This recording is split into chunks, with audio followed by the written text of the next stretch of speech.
Hello, আসসালামু আলাইকুম। কেমন আছেন সবাই? আচ্ছা, একটা কথা জানার ইচ্ছে হয়। আমার দেশে আ যদি আমি বিএনপি সাপোর্ট করি, তারপরেও জানতে ইচ্ছে করে আসলে বিএনপি ইলেকশন নিয়ে এত এত অধৈর্য হয়ে গেল কেন?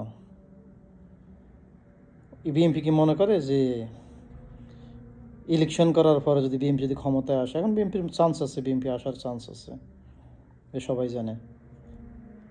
তো বিএনপি কি ইলেকশন করার পরে যদি এই গভর্নমেন্ট করতে পারে, আর যদি গভর্নমেন্টে আসে, বিএনপি কি মনে করে যে আওয়ামী লীগের যে দাপট আছে ওই দাপটের সামনে বিএনপি টিকতে পারবো?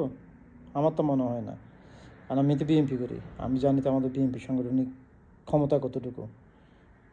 বিএনপি 2006 সালে পুলিশ এইটা ওইটা সম্পূর্ণ রাষ্ট্র কাঠামোর যতগুলো বাহিনী আছে সবাই ব্যবহার করেও তারপরেও আওয়ামী লীগের সামনে টিকতে পারে নাই। তো এখন কি টিকতে পারবো? তো আমি এই জন্যই বলি, তত্ত্বাবধায়ক সরকার আছে, এখন প্রতিটা দল প্রতিটা দেশের জনগণ সবাই একসাথে আছে, একটা ঐক্যের ভিতরে আছে। কিছু সংস্কার হোক। আওয়ামী লীগের যারা বিগত 16-17 বছরে যারা দেশের উপরে অত্যাচার করছে, জুলুম করছে, দেশের টাকা লুণ্ঠন করছে, ওদের বিচারটা হোক। তারপরে ইলেকশন দেওয়া যাবে। এত এত আপনার 16-17 বছর আপনি অপেক্ষা করতে পারছেন, আর কিছুদিন অপেক্ষা করতে পারেন না? সমস্যাটা কোথায়? একটু কিছুদিন অপেক্ষা করেন। আর না তো যদি অপেক্ষা না করেন, যদি এখন ইলেকশন হয়, আমি শিওর আওয়ামী লীগকে আগামী 1 বছরের মধ্যে আপনাদেরকে না ছাড়িয়ে দিব। কারণ ওটা আওয়ামী লীগ, ওটা বিএনপি না। বিএনপি টায়ার একটা ফুটলে পুরো রাস্তা খালি হয়ে যায়। 1 লাখ মানুষ বিএনপির মিছিল করুক, একটা টায়ার ফুটুক, পুরো বিএনপি খালি হয়ে যায়।